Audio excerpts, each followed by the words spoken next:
Assalamualaikum warahmatullahi wabarakatuh. Halo semuanya, gimana kabar ya? Ya, semoga anak-anak ibu semuanya dalam keadaan baik, dalam keadaan sehat, dalam keadaan bahagia selalu. Amin. Pada kesempatan kali ini kita akan mempelajari mengenai menulis iklan. Apa saja yang akan kita pelajari? Yang pertama yaitu langkah-langkah penulisan iklan, dan yang kedua penyuntingan iklan. Baik anak-anak, disimak ya di slide berikutnya. Selamat belajar! Namun sebelum kita memulai pembelajaran kali ini, ada baiknya kita berdoa terlebih dahulu ya. Bismillah. Ya, baik anak-anak, iklan yang baik bisa menampilkan suatu produk yang berbeda dengan produk lain.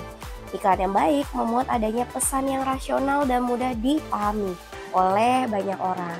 Selain itu, iklan harus memperhatikan rumus sebagai problema, janji, dan bukti yang nyata.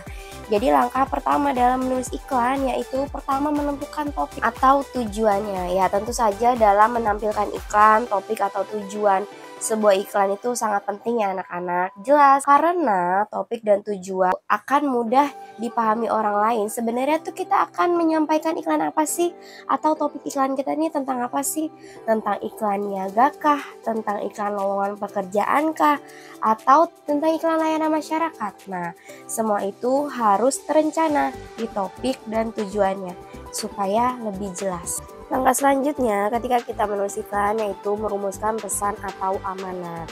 Dari pesan atau amanat, orang lain akan mengetahui tentang apa sih iklan yang ingin kita sampaikan. Nah, misalnya seperti iklan layanan masyarakat yang disampaikan oleh Dinas Kesehatan Aceh ini mengimbau agar masyarakat Indonesia untuk mewujudkan Indonesia bebas dari nyamuk dengue dengan cara 3M, menguras, menutup, dan mengubur. Ya, seperti itu kiranya anak-anak ya. Setelah kita mengetahui topik, lalu merumuskan masalah, selanjutnya yaitu merumuskan kalimat yang menarik, singkat, padat, dan jelas. Nah, tentu saja iklan harus memuat kalimat yang menarik. Kenapa harus menarik? Karena iklan berfokus pada kepentingan atau masalah yang dihadapi. Jadi masyarakat atau yang membaca iklan akan tertarik untuk melihat atau membaca iklan yang ditampilkan. Seperti ketika menulis iklan, kita bisa menggunakan kalimat yang bermaksud pernyataan. Gunakanlah pernyataan seperti wajah Anda berjerawat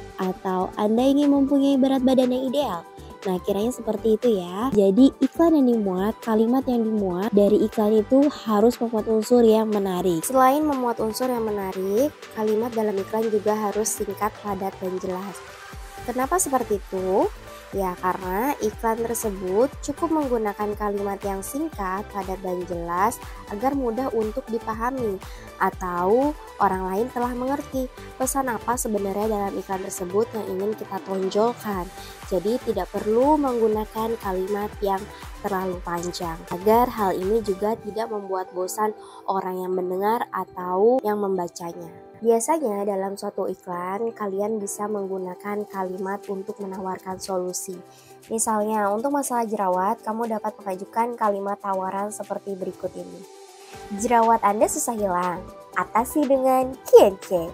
Best solusi untuk mengatasi jerawat sampai tuntas. Nah, seperti itu ya. Jadi menawarkan solusi untuk konsumennya. Nah, jadi sudah jelas ya anak-anak, dalam membuat iklan, langkah-langkah penulisannya menggunakan kalimat yang menarik, singkat, padat, dan jelas. Selanjutnya yaitu yang D, menuliskan iklan dengan huruf besar dan dengan panduan warna yang menarik sehingga mudah dibaca dan diingat. Seperti pada iklan yang satu ini ya. Nah, ini terdapat tanda panah dan juga lingkaran. Nah, anak-anak bisa lihat sendiri ya, di sini menggunakan huruf kapital agar mudah dibaca atau diingat oleh orang lain. Dan warna yang digunakan pun cenderung mencolok ya. Terdapat warna merah dan hijau, lalu dipadukan dengan warna kuning. Hal ini membuat semakin menarik iklan yang dibuat.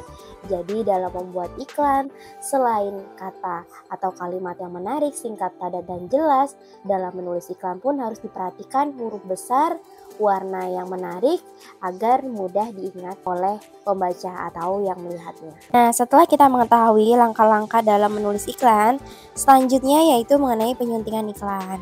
Nah, jadi anak-anak dalam menyusun sebuah iklan, proses terakhir sebelum iklan dicetak atau ditayangkan adalah penyuntingan. Proses penyuntingan ini bertujuan agar iklan yang dicetak ataupun yang ditayangkan bagus tanpa kesalahan yang berarti. Nah, kegiatan penyuntingan ini hampir sama dengan evaluasi. Nah, hal-hal yang perlu diperhatikan dalam menyunting iklan ini adalah yang pertama, ejaan. Nah, ejaan ini penting ya anak-anak ya. Kita harus mengetahui ejaan yang benar atau ejaan yang baku sesuai dengan kaidah kebahasaan bahasa Indonesia. Jangan sampai iklan yang kita cetak atau kita buat salah. Selanjutnya yaitu tanda baca. Nah, tanda baca juga merupakan hal yang penting. Jangan sampai kita melakukan kesalahan di tanda baca ini. Misal kita ingin menggunakan kalimat pertanyaan. Nah, kalimat pertanyaan berarti menggunakan tanda tanya, bukan tanda baca yang lain. Jadi jangan sampai salah ya. Kemudian diksi yaitu kata-kata yang digunakan. Kata-kata yang digunakan harus menarik, jelas, singkat, dan padat. Menggunakan diksi yang menarik peminat atau menarik konsumen untuk membeli iklan atau produk yang kita tawarkan. Selanjutnya yaitu menggunakan kalimat. Nah, kalimat di sini juga penting ya anak-anak. Jadi menggunakan kalimat yang bisa menarik perhatian pembaca atau yang melihat tertarik akan iklan yang kita sampaikan. Bisa menggunakan kalimat persuasif. Nah, kalimat persuasif ini kalimat yang membujuk atau meyakinkan pembaca agar melaksanakan atau menerima gagasan penulis terhadap suatu hal atau suatu iklan dalam produk yang kita akan iklankan. Nah, yang tidak kalah penting selanjutnya dalam proses penyuntingan iklan yaitu kebenaran konsep. Nah, kebenaran konsep ini diperlukan ya teman-teman. Jadi menunjukkan khalayak ramai atau publik bahwa iklan yang kita tawarkan memiliki bukti yang nyata. Jadi teman-teman, dalam membuat iklan kita tidak boleh menyampaikan janji-janji semata, agar publik atau mereka yang melihat iklan kita yakin dan mengetahui kebenaran iklan yang kita berikan. Tunjukkan kepada konsumen atau khalayak ramai bahwa iklan yang kita sampaikan memiliki solusi yang nyata dan benar adanya, sesuai dengan harapan para konsumen. Baik anak-anak, cukup sekian pembelajaran untuk kali ini. Semoga pembelajaran kali ini dapat bermanfaat untuk kalian dan dapat membantu kalian untuk belajar. Jangan lupa ya untuk selalu jaga kesehatan dan tetap bahagia. Kita tutup pembelajaran kali ini dengan doa. Subhanakallahumma wa bihamdika asyhadu an la ilaha illa anta astaghfiruka wa atubu ilaik. Terima kasih. Wassalamualaikum warahmatullahi wabarakatuh.